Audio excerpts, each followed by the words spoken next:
자, 이번 시간에는 3과목에서 가장 중요한 부분이고 문제가 많이 나오는 부분이죠. SQL 활용에 대해서 같이 공부를 해볼 겁니다.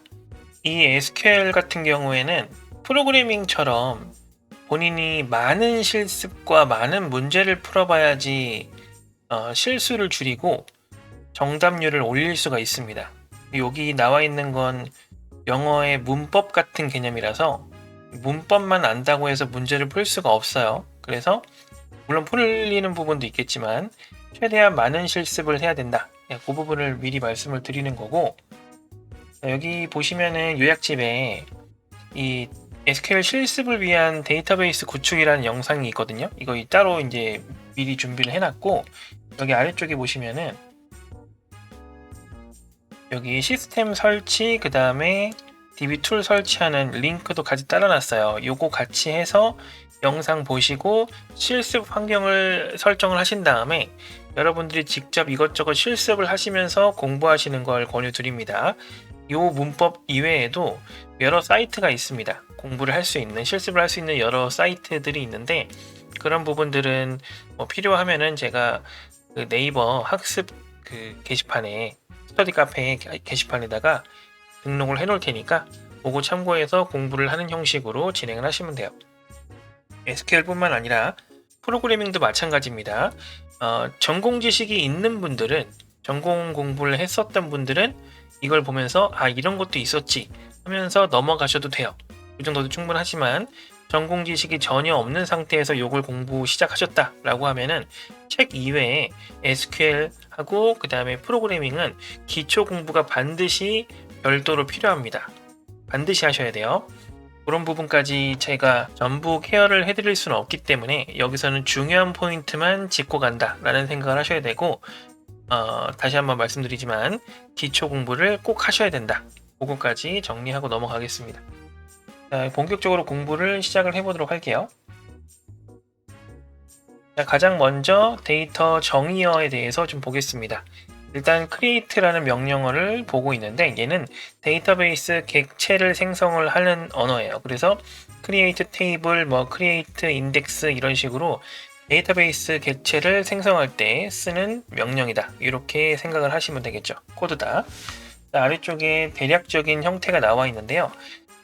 우리가 코드를 배울 때도 마찬가지, 프로그래밍 언어를 배울 때도 마찬가지고, 이 기본 형식에 대해서 이렇게 정리를 해놓은 부분들이 있습니다. 이거를 메타 언어라고 이야기를 하는데, 자, create table 얘네들은 말 그대로 명령 키워드 코드고요.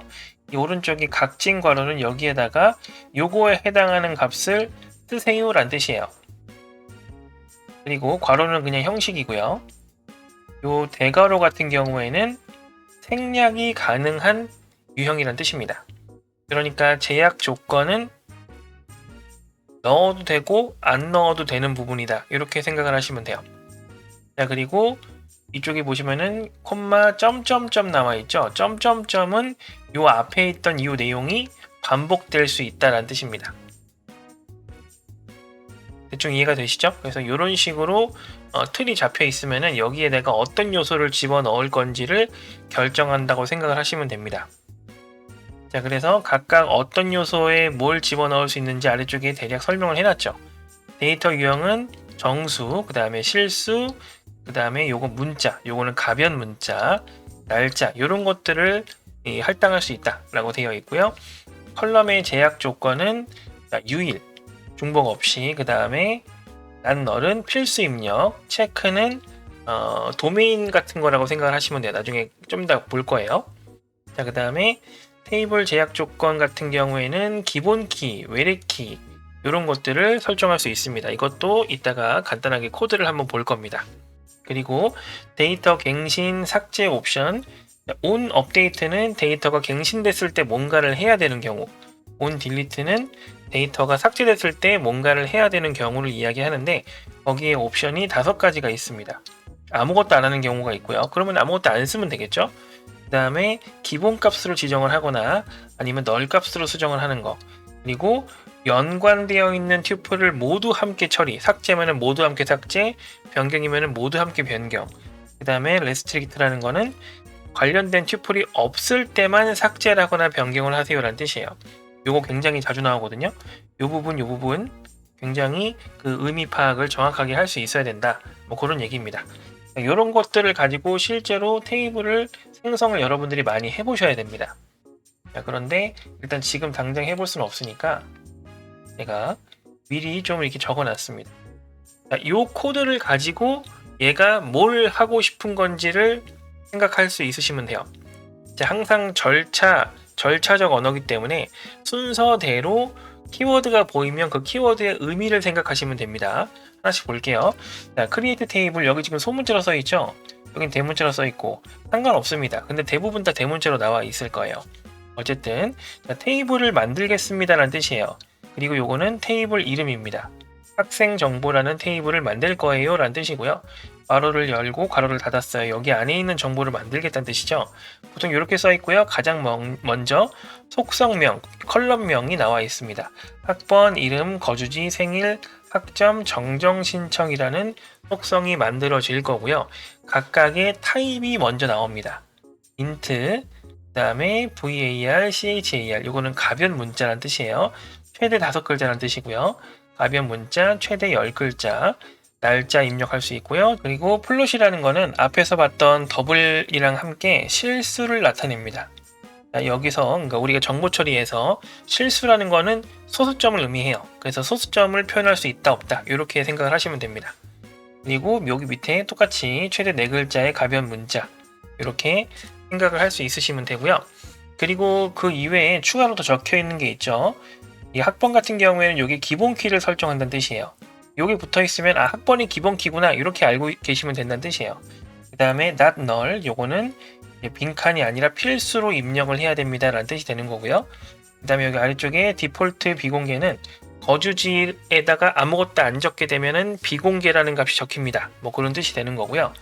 그 다음에 오른쪽에 체크 나와 있죠. 이 체크는 입력한 값이 요 내가 정한 범주 안에 있는지를 체크하겠다는 뜻입니다.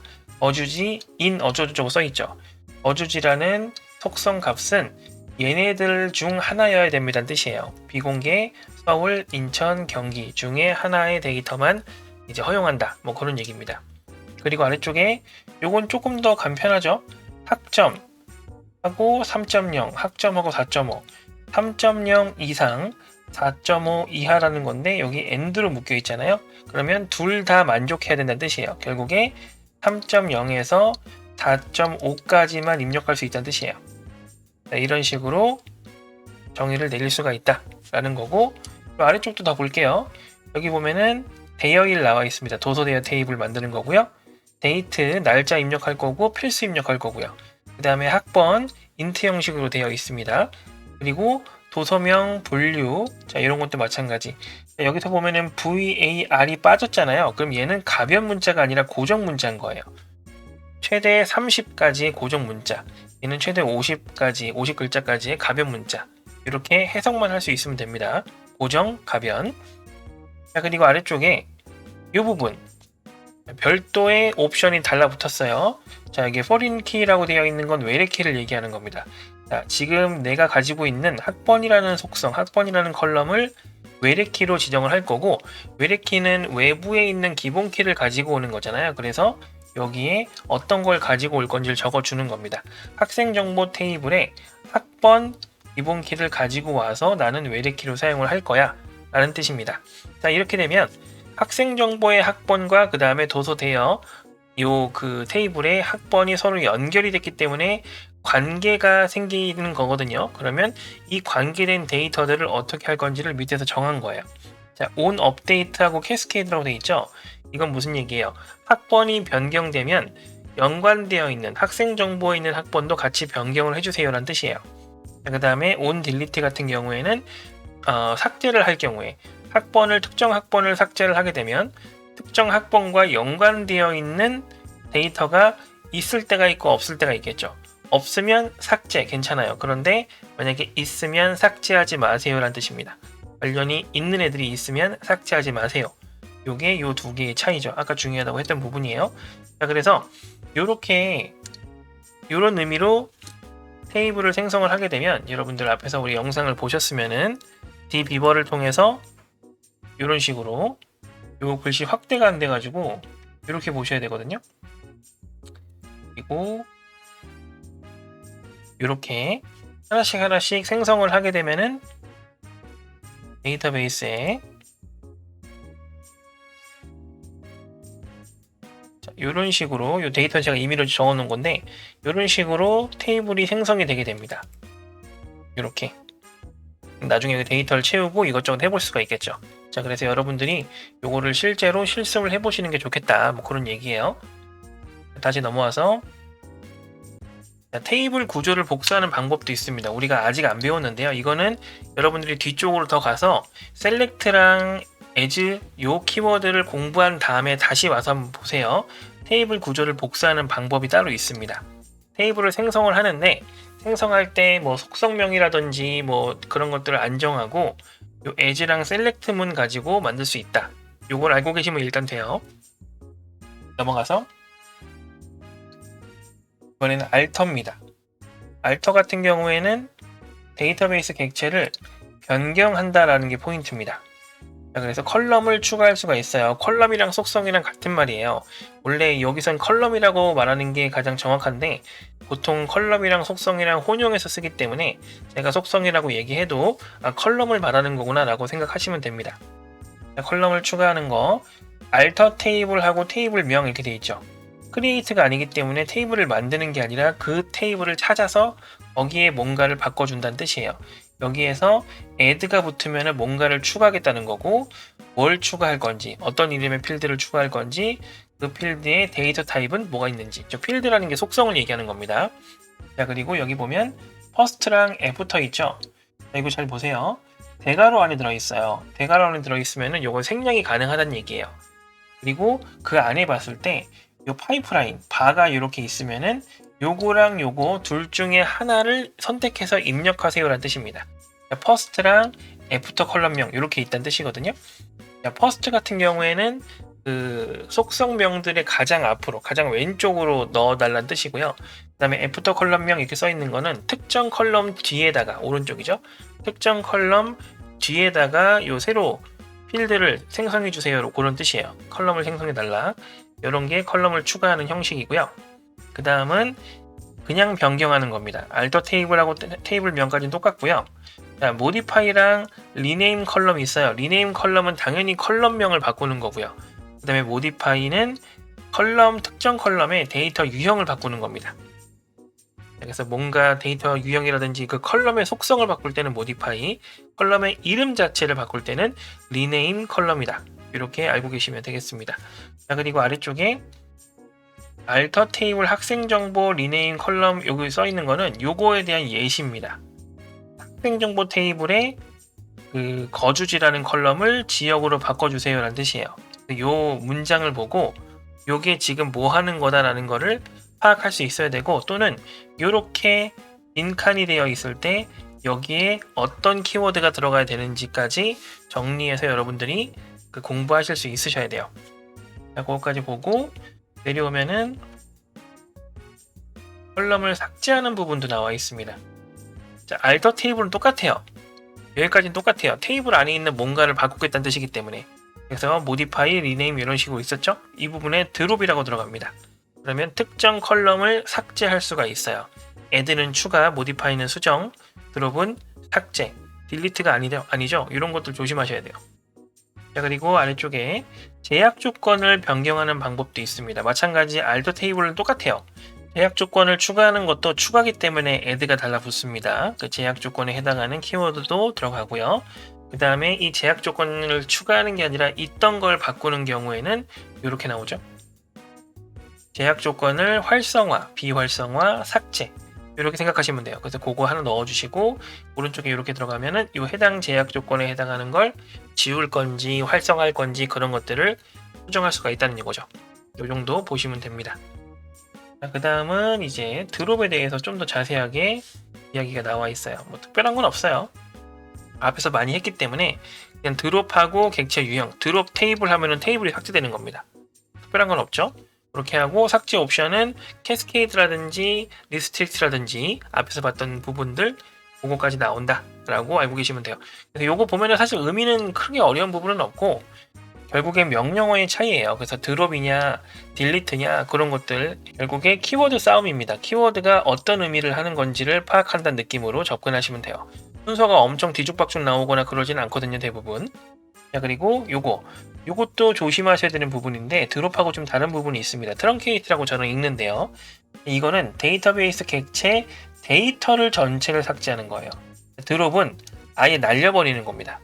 드롭 테이블이면 테이블을 없애버리는 거예요. 그런데 트렁케이트 테이블이라고 되어 있으면 요거는 테이블을 없애는 게 아니라 그 테이블 안에 있는 애들을 다 내보내주는 거예요.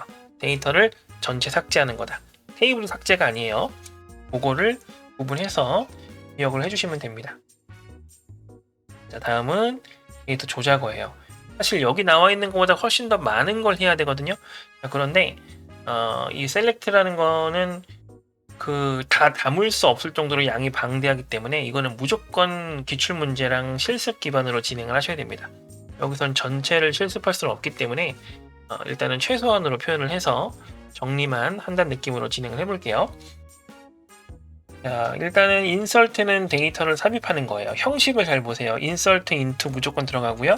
학생 정보는 테이블명입니다. 테이블명이고요. 그리고 여기 보면은 속성명, 컬럼명이 쭉 써 있는데 이게 전체를 다 안 쓰고 그냥 바로 밸류즈로 끝낼 수도 있어요. 보통 이렇게 쓰는 건 그 순서대로 또는 이렇게 전체를 집어넣지 않는 경우 그럴 때 사용하는 겁니다. 그래서 지금처럼 전체를 집어넣을 때는 넣어도 되지만 안 넣어도 알아서 차곡차곡 들어간다라는 거죠. 이 속성에 해당하는 값을 이렇게 괄호를 묶어서 쉼표로 쭉 나열해서 이렇게 집어넣을 수 있다는 거죠. 자, 그래서 이 앞쪽에 insert into 해가지고 컬럼명 쭉 체크해서 4개 집어넣는 거랑 컬럼명을 아예 생략하고 집어넣는 요 4가지 다 들어갈 거란 얘기예요. 그래서 이렇게 집어넣게 되면은 한번 볼게요. 아까 봤던 게 이거죠. 이렇게 나오게 됩니다. 제가 확대를 좀 해드리면 좋은데 이 확대하는 방법을 제가 아직은 몰라요. 저도 이 툴은 잘 안 쓰는 편이라 어쨌든 이렇게 해서 이런 식으로 추가가 된다 라는 것까지 이제 실습할 때 도움이 되는 내용이라 안내를 드렸습니다. 넘어가서 이거 볼게요. 이번에는 다른 테이블의 레코드를 복사하는 방법이에요. insert into 테이블명 필드 여기까지 똑같아요.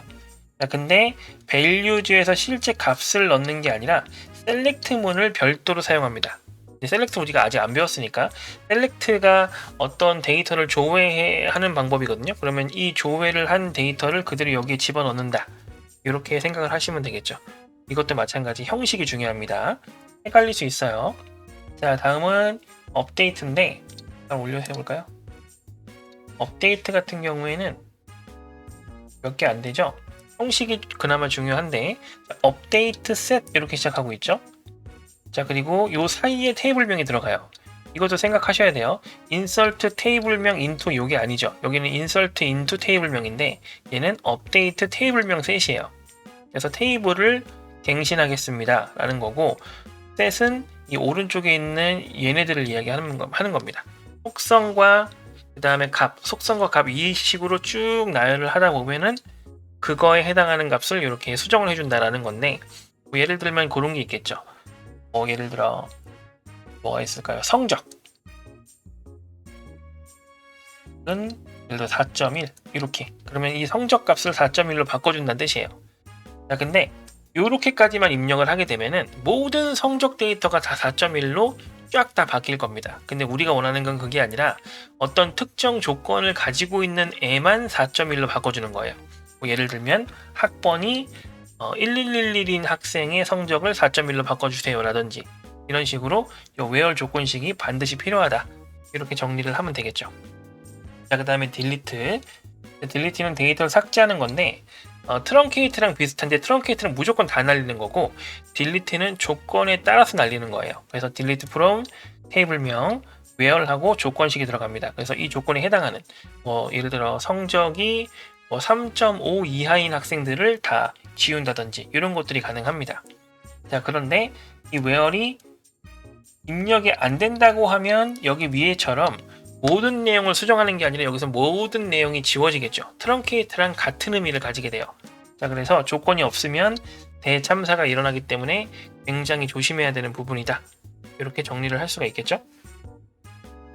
자, 그리고 마지막에 대망의 셀렉트가 나옵니다. 셀렉트는 넣을 수 있는 요소가 너무 많습니다. 그리고 가장 많이 나오는 유형이기 때문에 이거는 반드시 꼼꼼하게 공부를 하셔서 기억을 해주시고 그 다음에 실습도 많이 해보셔야 돼요.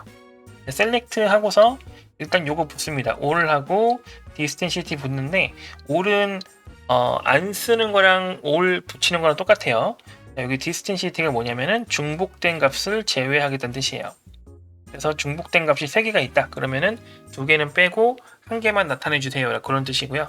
그 다음에 컬럼명, 내가 이런 속성, 이런 컬럼, 저런 컬럼만 조회를 하고 싶습니다는 뜻이에요.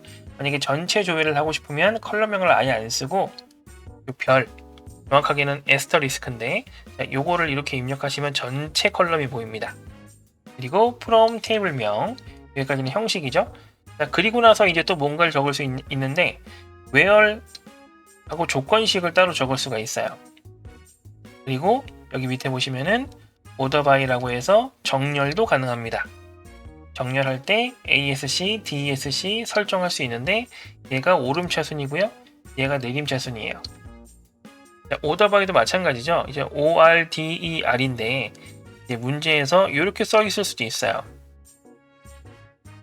그러면 우리가 알고 있는 건 요게 정렬이니까 요게 답인가 이렇게 생각할 수 있는데 아니죠.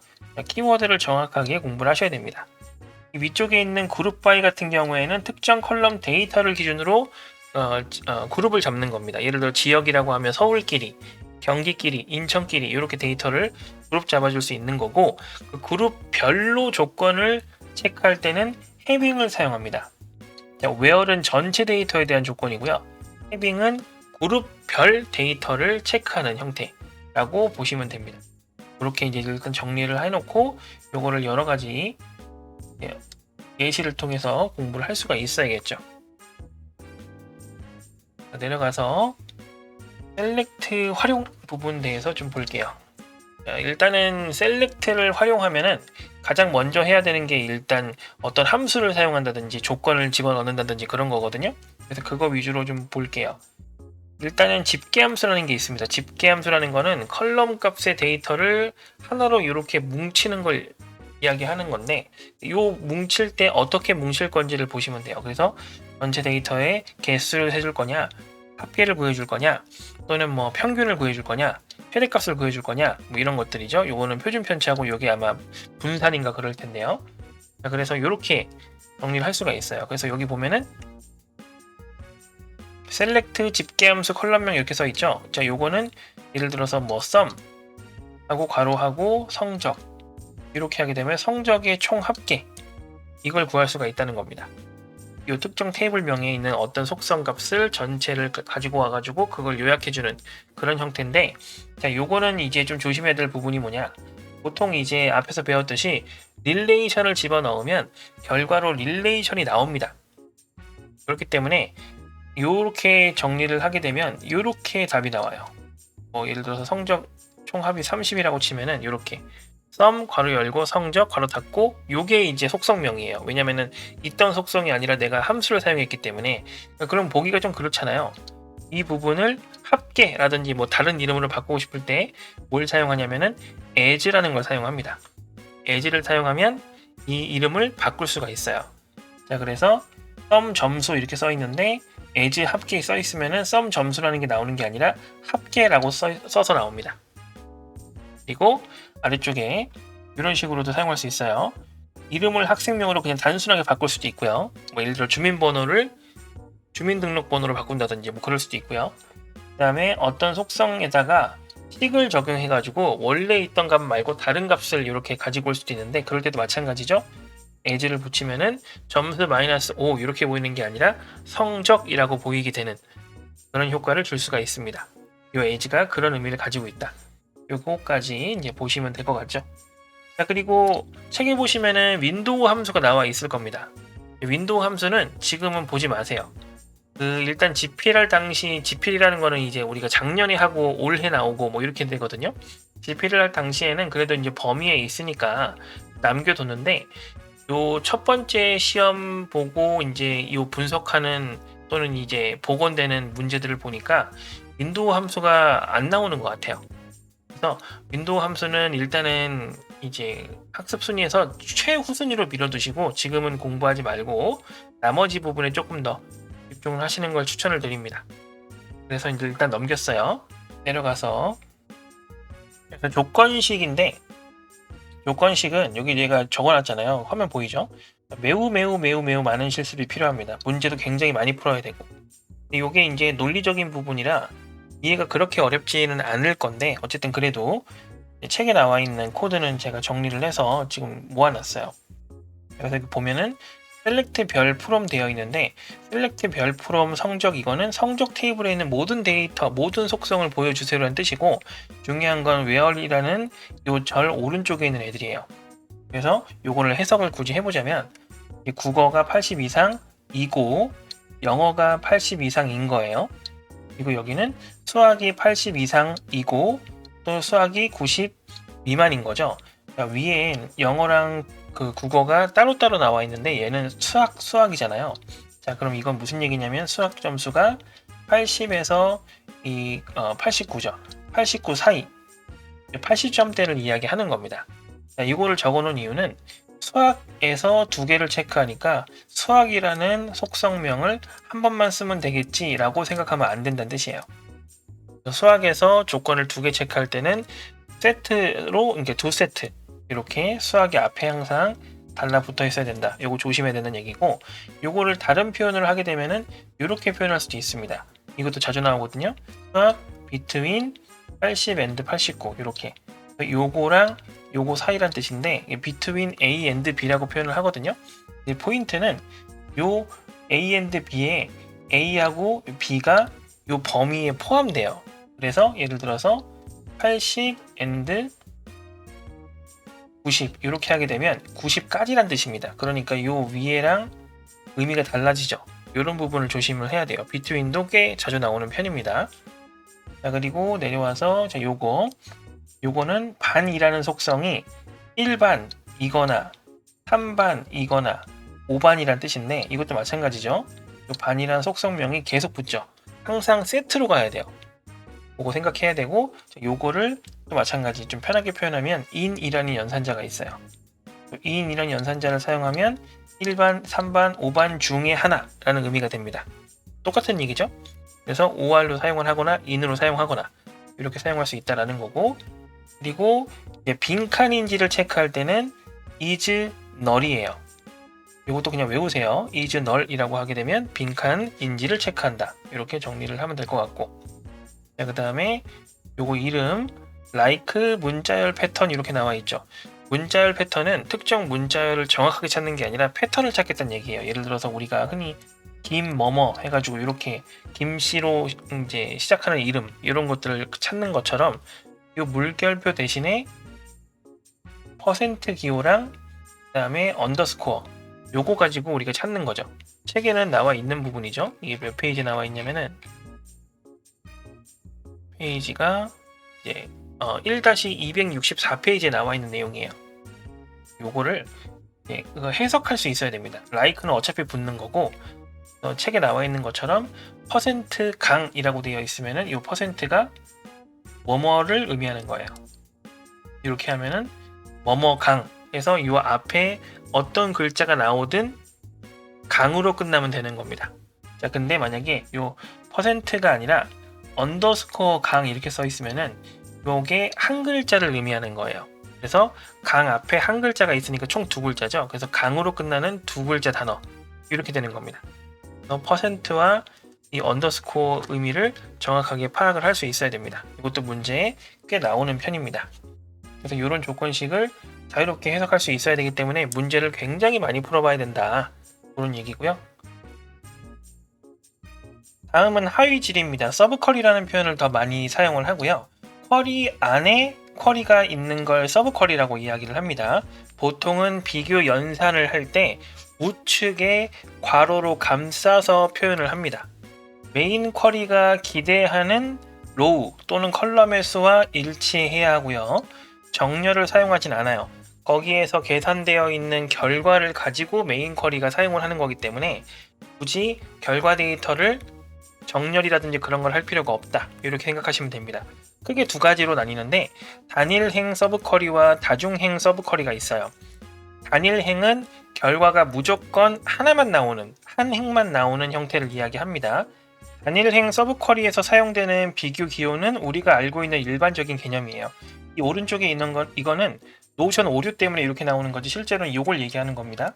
작거나 같다를 의미하는 거예요. 어쨌든 이렇게 우리가 알고 있는 기본적인 기호들을 가지고 표현을 할 수가 있다. 왜 그러냐면은 데이터가 딱 하나만 나오기 때문이에요. 자, 아래쪽에 있는 코드를 한번 볼게요.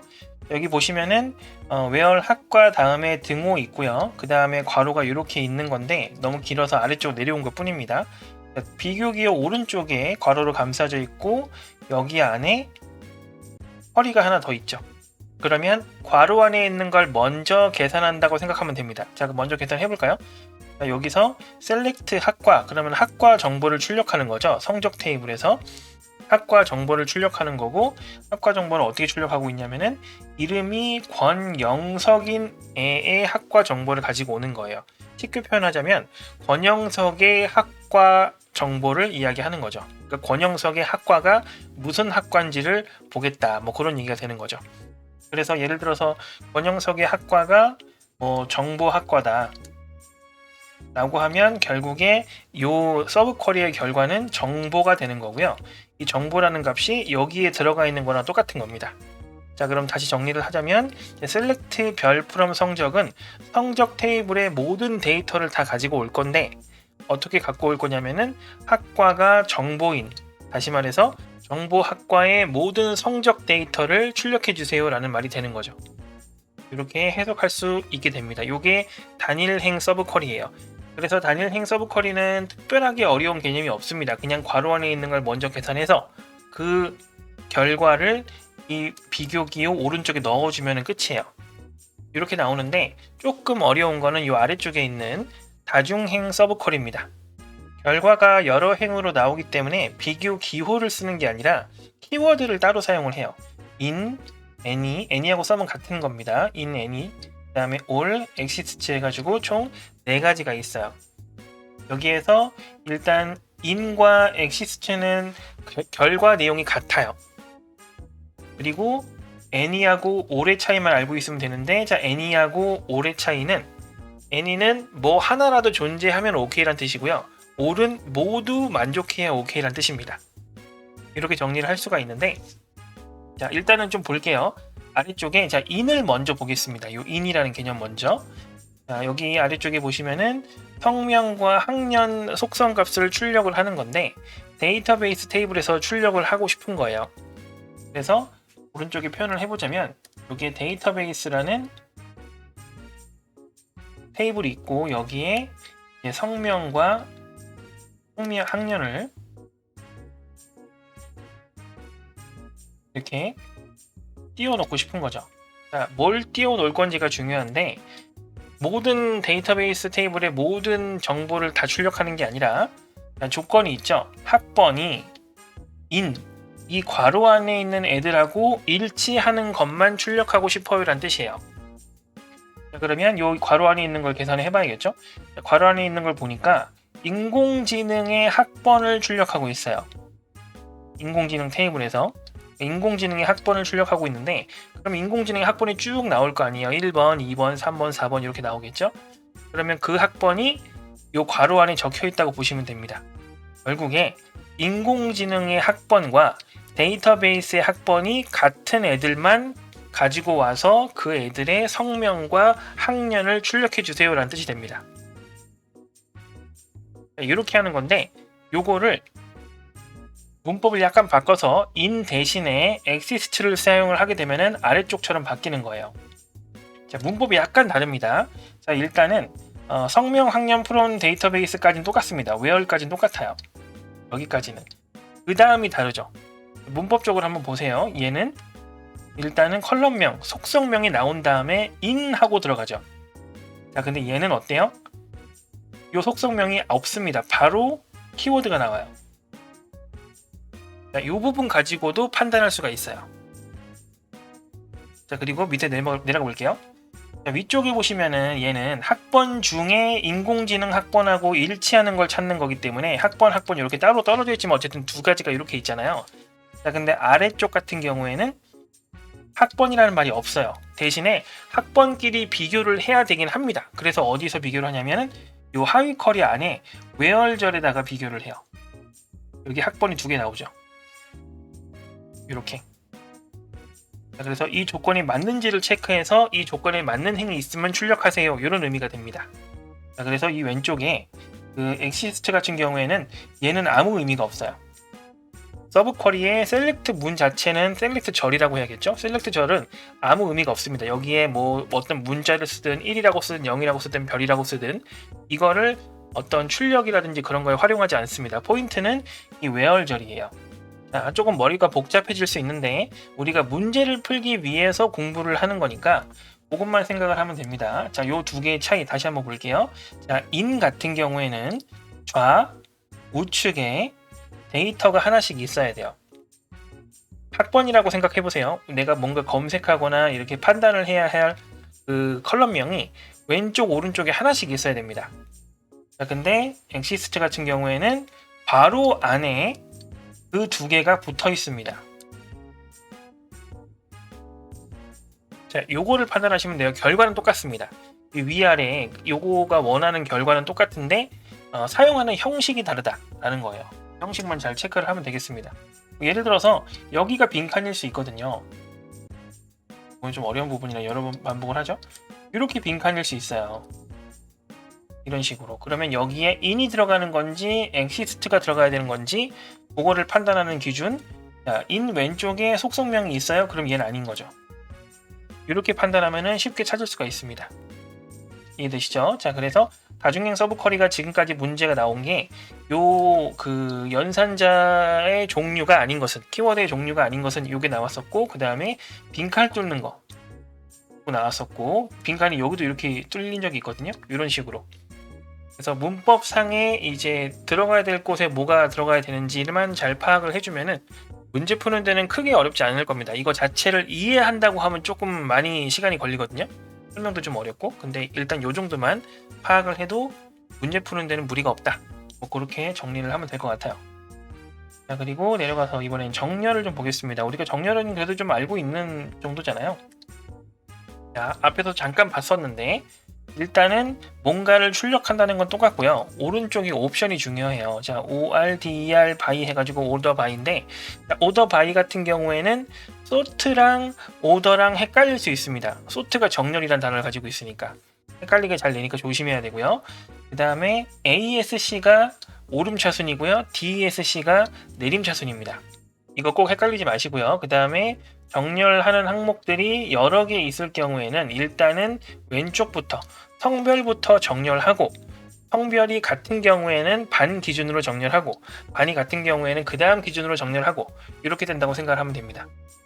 이 정도 순으로. 그래서 요 올바른 그 뜻을 찾는다든지 아니면 올바른 뜻에 해당하는 요 코드를 찾는다든지 이런 식으로 찾을 수 있으시면 되겠다 라는 거고요. 자, 그룹 같은 경우에는 어떻게 하냐, 여기 오른쪽에 보면은 그룹 바이라고 보여요.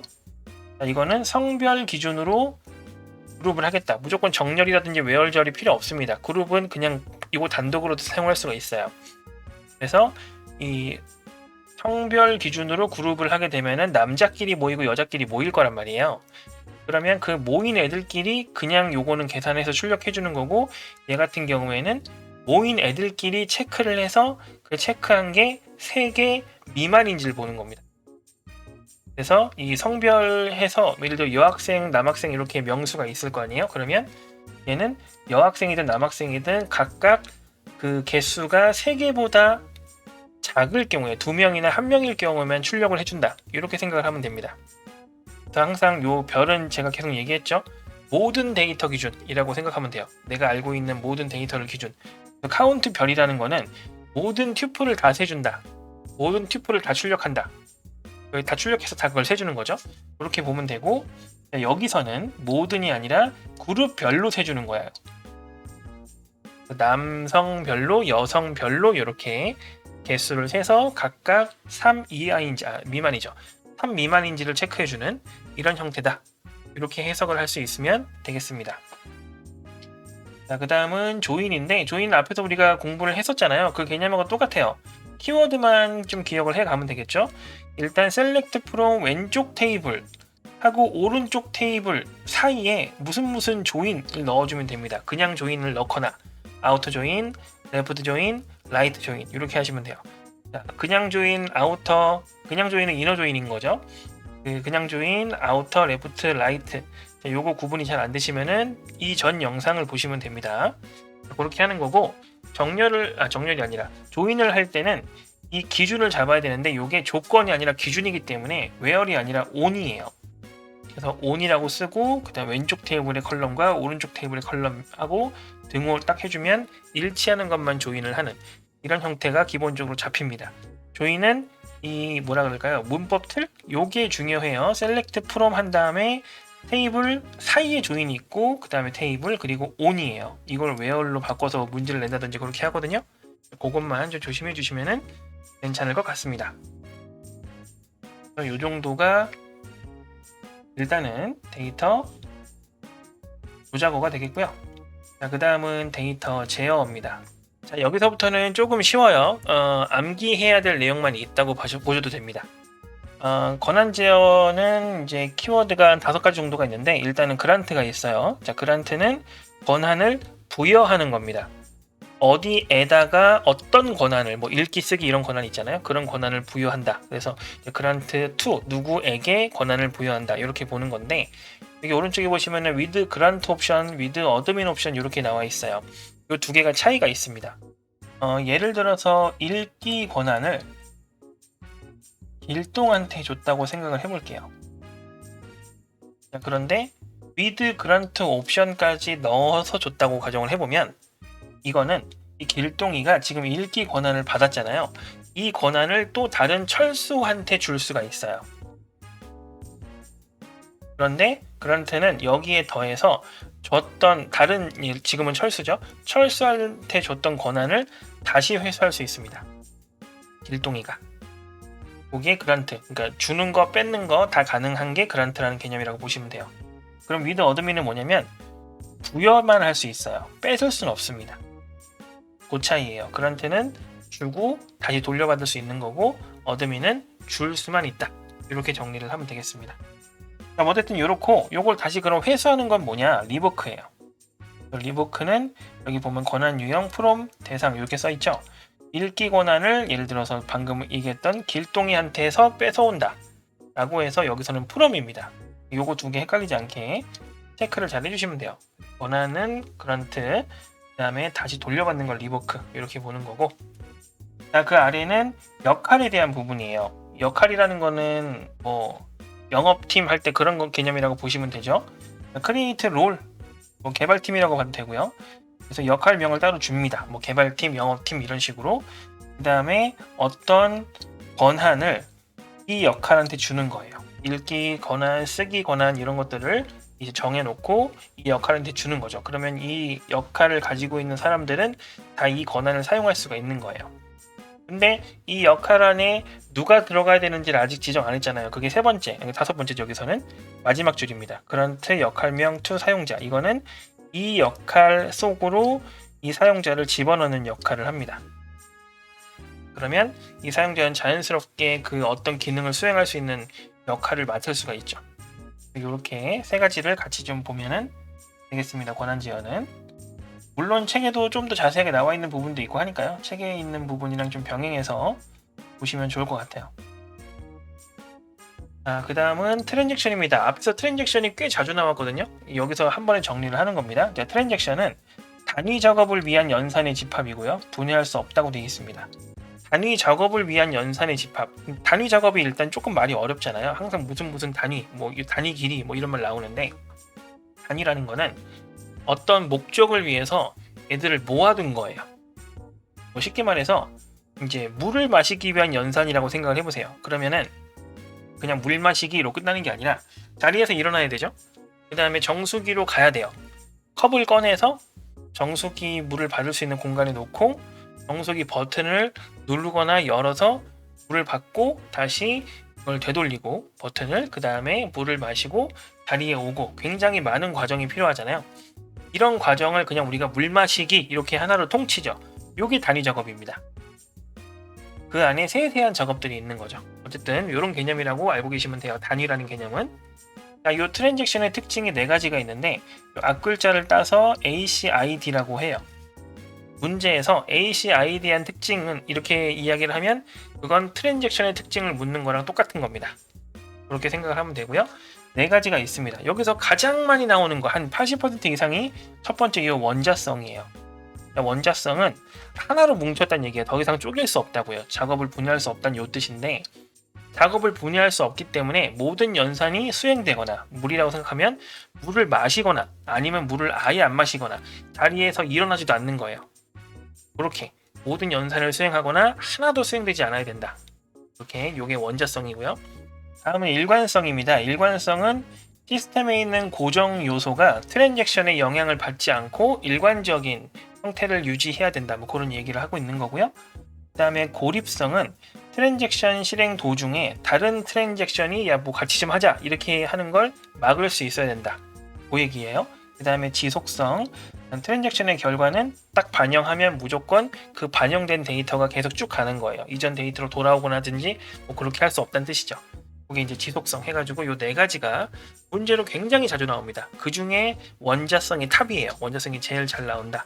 이렇게 보면 되겠습니다. 트랜잭션이 어쨌든 작업을 하다 말다 할 수 있는 거기 때문에 요 과정에 대한 상태를 제어하는 키워드도 공부를 하셔야 됩니다. 문제로 나오거든요. 아래쪽에 좀 보면은 여기는 그림에도 나와 있으니까 이해가 그렇게 어렵진 않을 겁니다.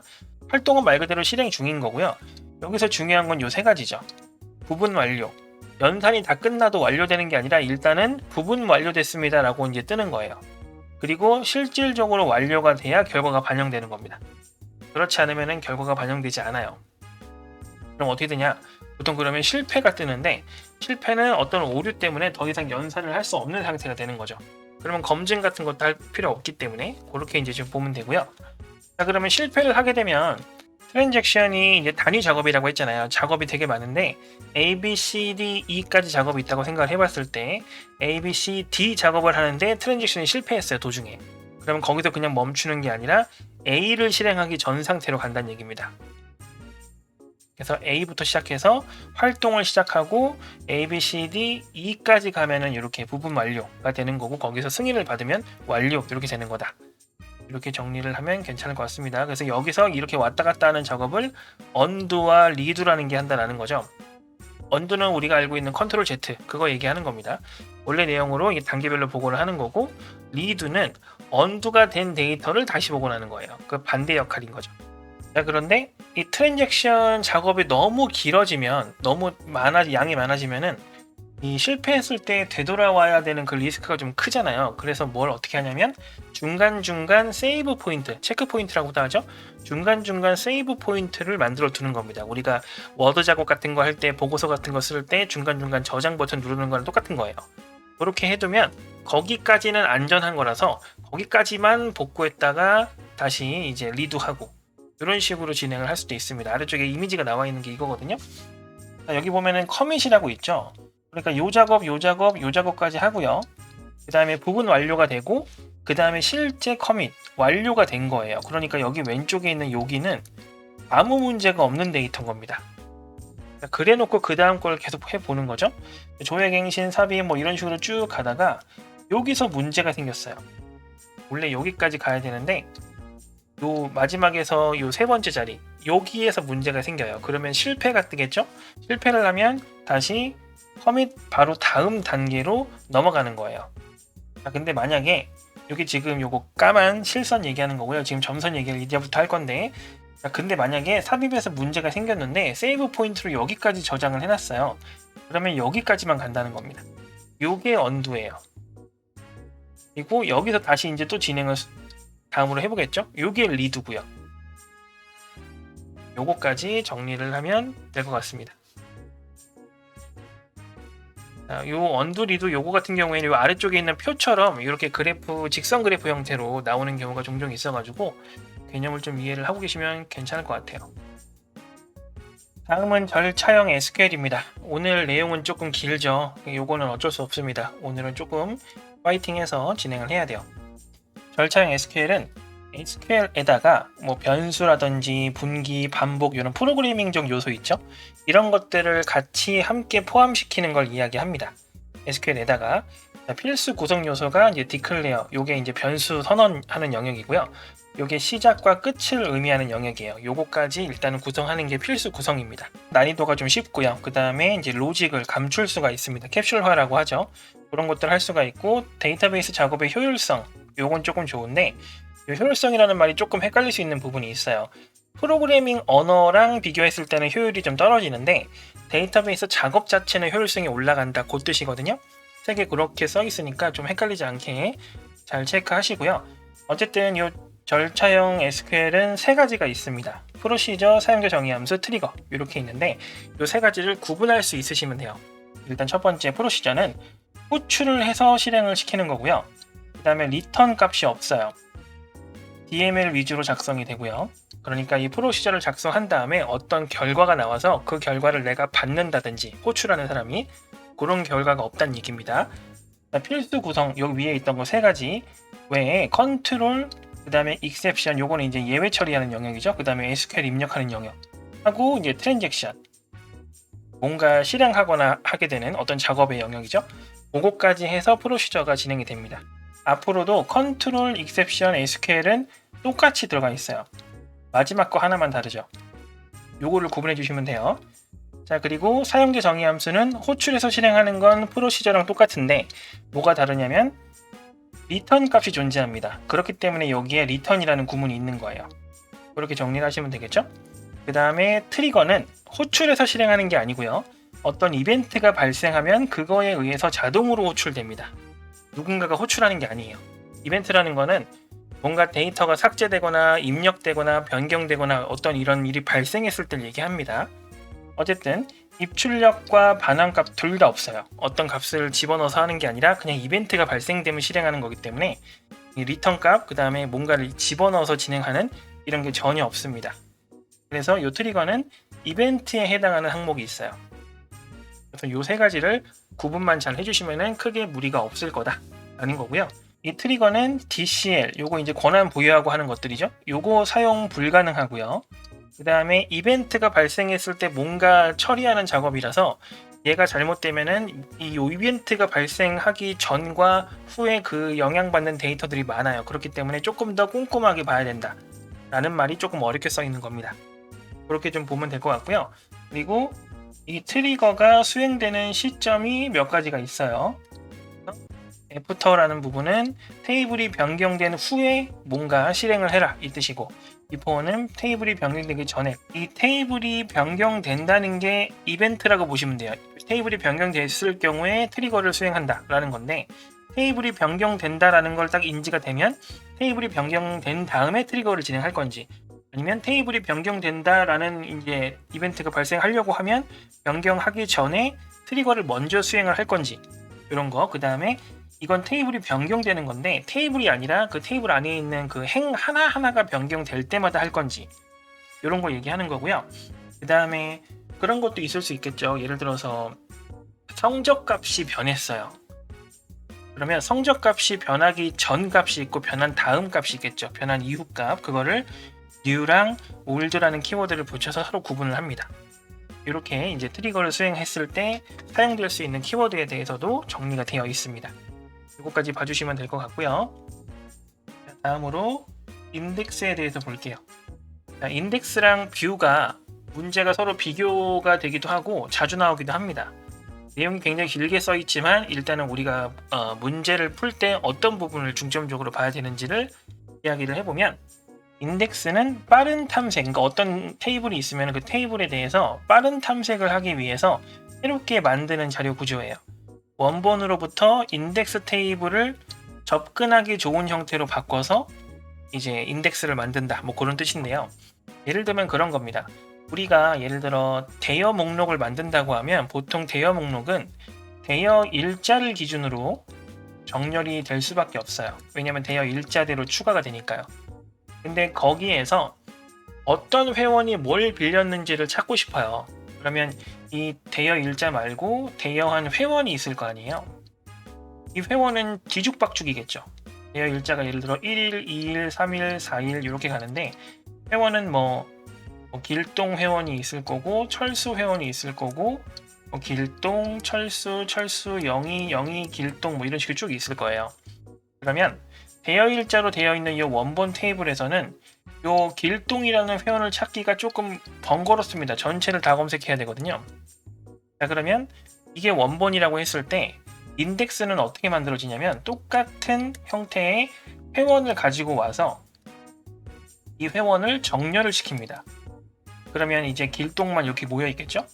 그래 놓고 이 데이터가 원래는 어느 위치였는지 이렇게 위치 정보를 가지고 있는 거예요. 이렇게 만드는 게 인덱스입니다. 그러니까 여기서 찾고 거기에 원본을 딱 찾아가면 훨씬 더 탐색 속도가 빠르겠죠. 요걸 이야기하는 겁니다. 이렇게 만드는 거기 때문에 원본이 수정되면 이 인덱스 테이블을 다 다시 바꿔야 돼요. 위아래 위치 수정을 해야 되니까, 정렬을 해야 되니까. 그렇기 때문에 수정이 잦을수록 비효율적일 수밖에 없다. 이렇게 정리를 하면 되겠습니다. 자, 그리고 여기에 더해서 코드도 좀 봐야겠죠. 자, 일단은 데이터베이스 객체이기 때문에 create index 이렇게 적어주면 되는데, 자, 요 유니크라고 적게 되면 고유 인덱스를 생성한다. 이렇게 생각을 하시면 돼요. 중복 없는 인덱스 명 나와 있고요. 그리고 독특한 게 이쪽에 보면 on이라고 되어 있어요. 그리고 테이블 명 있고요. 그 다음에 이쪽에 컬럼명이 나와 있죠. 그러니까 내가 어느 컬럼을 기준으로 정렬을 할 건지 뭐 이렇게 생각을 하시면 될 것 같습니다. 자, 그리고 알터 테이블명 드롭 인덱스명 써있죠. 이게 인덱스를 삭제하는 거예요. 약간 좀 독특하죠. 자, 그냥 드롭 인덱스도 있습니다. 두 가지가 있는 거예요. 드롭 인덱스 테이블명 점 인덱스명, 그냥 순수하게 인덱스만 적는 경우는 없어요. 이렇게 삭제하시거나 아니면 이렇게 알터 테이블명 드롭 컬럼처럼 드롭 인덱스 해가지고 인덱스명을 적어서 이렇게 삭제를 하는 이런 두 가지 방법이 있다. 이렇게 알아두시면 되고요. 세 번째 줄은 알터로 시작하는 거 보니까 뭔가 바꾸는 거겠죠. 여기 똑같이 인덱스명에다가 온 테이블명 컬럼명 똑같이 있는 거 보니까 이거는 인덱스의 컬럼을 바꾸는 거네요. 뭐 그렇게 이제 인덱스를 바꾸는 거다. 이렇게 알고 있으면 좋을 것 같고, 자, show 인덱스 프롬 어쩌고저쩌고 써 있습니다. 이 테이블에 존재하는 인덱스를 보여주세요 라는 얘기예요. 인덱스가 하나만 있는 게 아니라 여러 개 있을 수 있거든요. 그렇게 생각을 하면 될 것 같습니다. 그 정도 보면 될 것 같고, 이쪽에 뷰를 같이 좀 보면은 아이고 붙이네요. 뷰는 문제 또 엄청 나와요. 인덱스보다는 훨씬 많이 나옵니다. 자, 뷰는 원본에서 유도된 가상 테이블이라고 되어 있습니다. 그러니까 실존하지 않는다는 거죠. 그래서 우리가 논리적인 테이블이라고도 이야기를 해요. 자, 외부 스키마에 해당합니다. 원본 테이블에 데이터가 이렇게 많이 있는데 거기서 내가 원하는 것만 이렇게 유도해서 작은 표를 만든다. 뭐 이렇게 생각하시면 될 것 같아요. 그게 이제 뷰입니다. 그러니까 다양한 뷰가 있겠죠. 그건 이제 외부 스키마랑 같은 개념이다. 이렇게 보시면 될 것 같고요. 자, 이 뷰는 시스템 카탈로그라는 곳에 저장이 됩니다. 그리고 뷰에 뷰가 가능하대요. 그러니까 뷰로 인해서 새로운 뷰를 만들 수 있다. 뭐 그런 얘기고요. 그리고 종속된 테이블과 함께 제거된다. 원본 테이블이 사라지면은 유도할 수 있는 데이터가 없어지는 거기 때문에 가상 테이블이잖아요. 그렇기 때문에 함께 제거된다. 뭐 그런 얘기를 하고 있는 거고요. 그리고 아래쪽에 있는 부분은 이 위쪽에 있는 게 이해가 되어 있으면은 조금만 생각하면 알 수 있는 부분이에요. 그러니까 독립적이다. 그리고 데이터를 단순화시켜서 보여준다. 그리고 다양하게 볼 수 있다. 그리고 내가 보고 싶은 데이터를 제외하고는 내가 굳이 안 봐도 되니까 보안 유지도 가능하죠. 그리고 자체 인덱스 불가능하고요. 수정이 당연히 어렵겠죠. 얘가 가지고 있는 데이터가 아니기 때문에. 그리고 수정이 불가능해요. 그 뷰 자체가 데이터 수정이 매우 어렵다는 얘기고, 요거는 뷰 자체 수정이 불가능해요. 그래서 수정하고 싶으면 삭제하고 다시 만들어야 됩니다. 이렇게 그 데이터 수정이 매우 어렵다. 그 다음에 그 뷰 자체의 수정은 불가능하므로 삭제하고 다시 만들어야 된다. 뭐 이렇게 책에 써 있을 텐데 그 두 가지 구분해서 기억을 해주시면 됩니다. 자, 아래쪽에 예시 코드 3개 나와 있는데요. 첫 번째, 이제 이것도 마찬가지 객체니까 크리에이트죠. 하고 이제 뷰 이름 씁니다. 그 다음이 조금 복잡해요. 자, 일단은 컬럼 목록이라고 나와 있죠. 내가 원하는 대로 컬럼 목록을 지정할 수가 있어요. 데이터를 가지고 오면 그 가지고 온 데이터들의 속성명을 바꿔줄 수 있다고 생각하시면 돼요. 안 바꿔도 되지만, 그래서 예를 들어서 원래는 주민번호인데 그거를 예를 들어서 주민등록번호라든지 학번인데 뭐 그냥 넘버라든지 이런 식으로 바꿀 수 있다는 얘기예요. 컬럼 목록을 쭉 적어주면 되고요. 그 다음에 as하고 요 셀렉트문, 이 셀렉트문에 대한 옵션을 얘기하는 거고, 셀렉트문으로 가져온 데이터가 요 컬럼 목록에 맞춰서 들어간다. 아까 말씀드렸듯이 원본 테이블이 없기 때문에 별도로 테이블을 조회해서 결과를 만든 다음에 그 결과를 뷰로 만든다. 이렇게 생각을 하면 되겠습니다. 그 정도 보고요. 그 다음에 아래쪽에 있는 드롭 뷰는 말 그대로 뷰를 삭제하는 걸 거고요. 그 다음에 만든 뷰를 보는 건 똑같습니다. 셀렉트 별 프롬 뷰 이름. 요거는 이제 테이블명 붙이는 거랑 똑같죠. 왜 그러냐면은 얘는 테이블이기 때문에 그렇게 볼 수 있다는 거죠. 이렇게까지 정리를 하면 될 것 같습니다. 그리고 아래쪽에 보면은 이제 요 뷰를 작성할 때 옵션이 나와 있는데, 요 옵션이 뭐 보면은 크게 어려운 부분은 없어요. 자, 뷰가 존재하는 경우에 그 뷰를 삭제하고 수정이 불가능하다고 했으니까 다시 생성을 하세요 라고 강제로 명령을 내리는 거고요. 그 다음에 원본 테이블이 없어도 만들어 주세요 라는 얘기예요. 여기 셀렉트문 하면은 이제 원본 테이블이 원래 있어야지 거기에 맞춰서 데이터를 가지고 오고 하는 건데, 원본 테이블이 없더라도 일단은 만들어 두라는 거예요. 그리고 나중에 원본 테이블 생성하면 되니까 오류 내지 말란 얘기죠. 그 다음에 노포스 같은 경우에는 원본 테이블이 있을 때만 생성을 하세요 라는 뜻입니다. 그리고 자, 위드 체크 옵션이랑 위드 리드 올리 같은 경우에는 어려운 말은 없죠. 체크 옵션은 조건에 사용된 컬럼 값을 수정 불가능하게, 리드 온리는 모든 컬럼 값을 수정 불가능하게끔 해라. 뭐 이렇게 정리가 되어 있습니다. 요거까지 읽어주시면 될 것 같고, 근데 여기 아래쪽에 있는 게 문제 나온 적은 거의 없었던 것 같아요. 이 위쪽만 잘 이해가 되시면은 문제 푸는데 크게 무리가 없을 것 같긴 합니다. 자, 다음은 SQL 지원 도구인데 생각보다 내용이 훨씬 많죠. 그 책에는. 근데 이제 문제 잘 안 나오는 부분이 있어서 여기 SQL 지원 도구 있거든요. 이 부분은 일단은 제끼고 나머지 부분을 먼저 진행하세요. 나중에 여유가 생기면 그 부분을 따로 체크해서 보시면 됩니다. 출제가 아직까지 한 번도 안 됐어요. 자, 나머지 위쪽은 계속 볼게요. 시스템 카탈로그, 그 다음에 데이터 사전 같은 말입니다. 그리고 우리가 여러 번 봤던 내용이죠. 데이터베이스 객체 정의 정보를 메타데이터 형태로 유지 관리하는 그런 요소, 이렇게 얘기를 하면 되는데, 메타데이터라는 거는 어떤 데이터를 설명하기 위한 데이터 형식 뭐 이런 걸 얘기합니다. 우리가 지금까지 코드 보면은 각진 괄호로 해가지고 이 형식을 이렇게 설명했잖아요. 그런 걸 얘기하는 거예요. 그걸 메타데이터라고 이야기합니다. 구성 요소가 시스템 카탈로그랑 데이터가 저장된 디렉토리 정보, 그 다음에 메타데이터 이렇게 구성이 된다. 이렇게 알고 계시면 되고, 시스템 카탈로그는 내용을 조회할 수 있어요. 그 안에 있는 내용이 뭔지는 볼 수 있지만 변경은 불가능합니다. 관련된 객체가 바뀌면 알아서 바뀝니다. 내가 직접 바꾸는 게 아니에요. 바꿀 수가 없어요. 조회만 가능해요. 그거 일단은 보면 될 것 같고, 나머지는 그냥 읽어보시면 될 것 같습니다. 이 정도만 SQL 지원 도구는 보고 넘어갈 수 있을 것 같아요. 이거 다음에 요 병행 제어랑 로킹, 요거 조금 어렵습니다. 이게 지금 마지막이죠. 어렵기도 하고 어렵다기보다 조금 헷갈릴 수 있어요. 헷갈릴 수 있고, 그 다음에 문제 자주 나오기도 하고, 요거는 꼼꼼하게 좀 볼게요. 일단 병행 제어가 뭐냐, 병행이라는 거는 이제 하는 김에 같이 하자, 그게 병행이거든요. 뭐 병행 수입 같은 거랑 보시면 되는데, 그러니까 같이 뭔가 하는 거예요. 데이터 공유도를 최대화하기 위해서 이 병행에서 뭔가 진행할 때 문제가 없게끔 하고 싶다, 뭐 그런 얘기입니다. 이 병행을 하게 되면 문제점이 어떤 게 있냐면 이렇게 4가지가 있어요. 분실된 갱신, 모순성, 연쇄복귀, 비완료 의존성 이렇게 있죠. 책에는 조금 길게 써 있는데 그걸 좀 줄인 겁니다. 분실된 갱신은 둘 중 하나의 트랜잭션이 진행이 안 되는 경우예요. 원래 트랜잭션이 둘 다 동시에 진행이 돼야 되는 게 맞는데 하나가 진행이 안 되는 경우.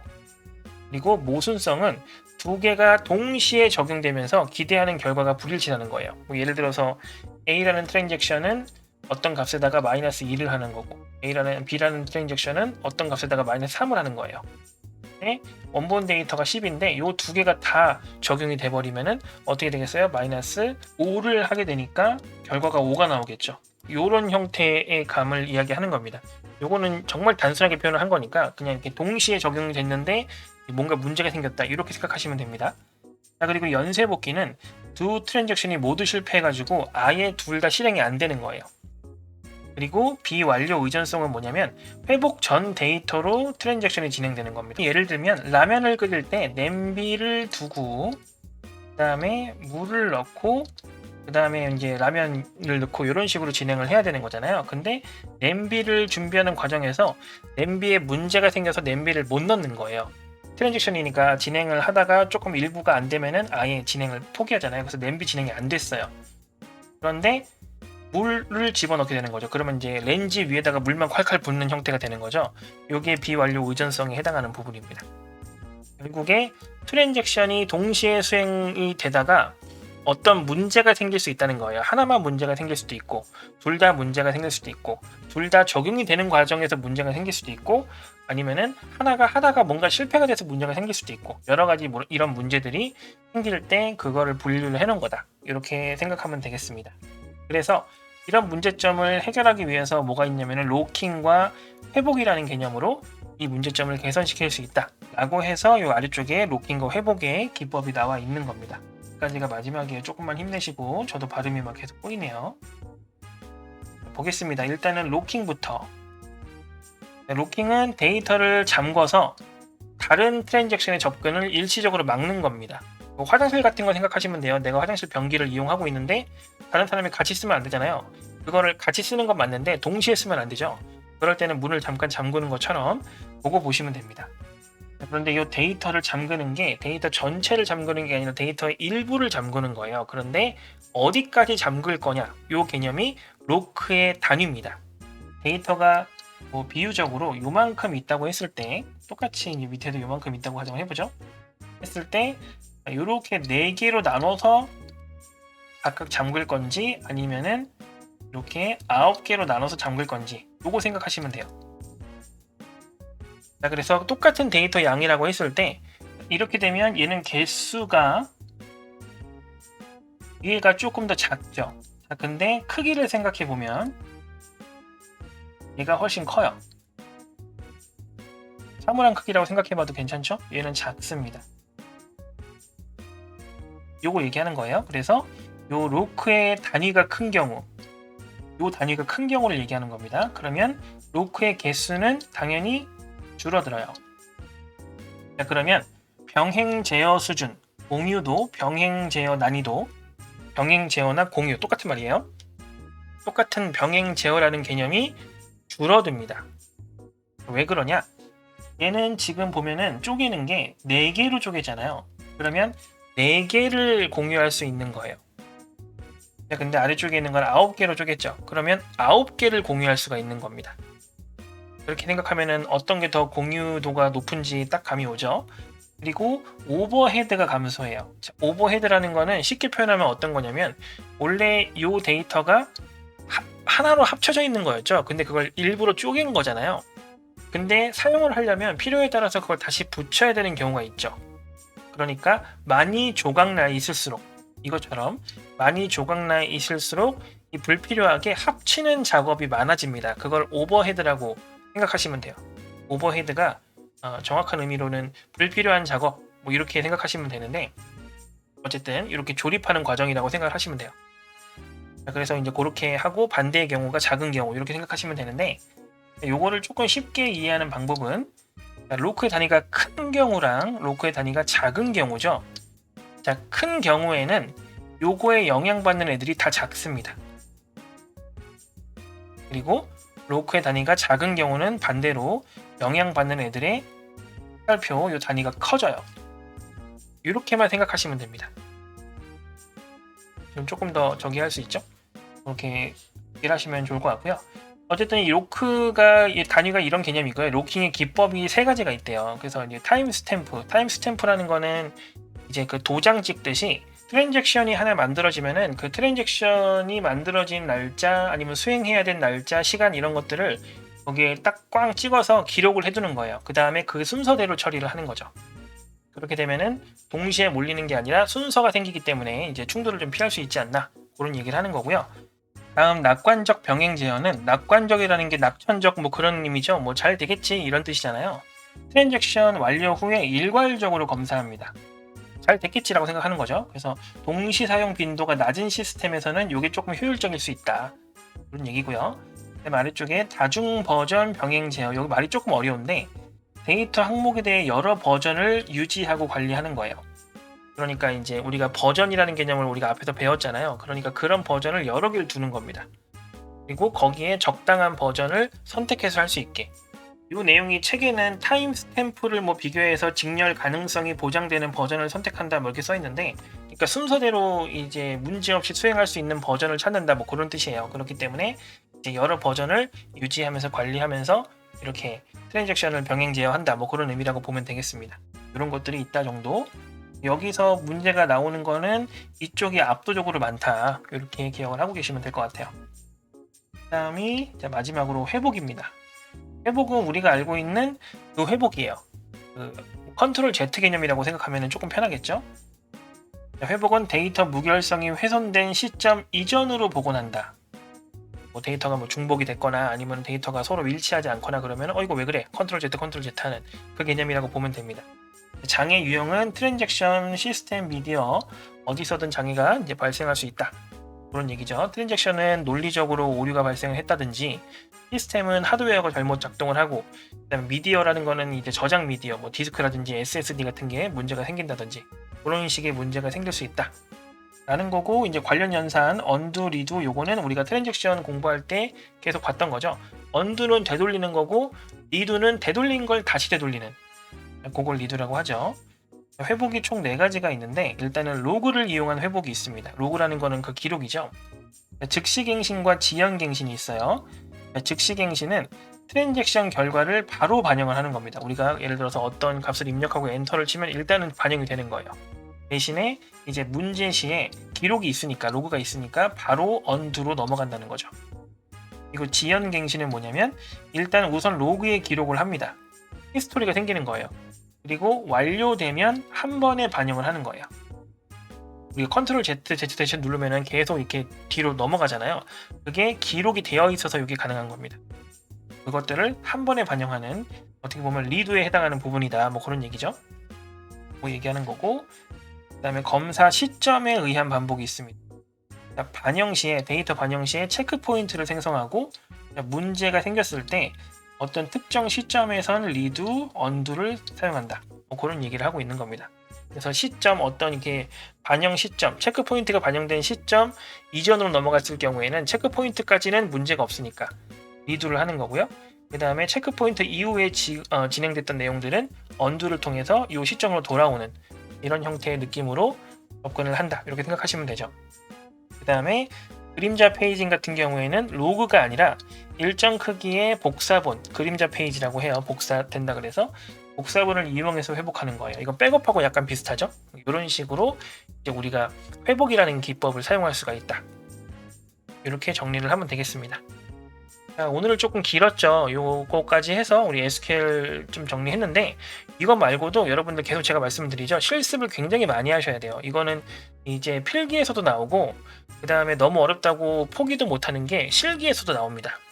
그렇기 때문에 이거는 반드시 꼼꼼하게 실습하고 별도로 공부를 조금 더 하시고 하실 수 있으셔야 돼요.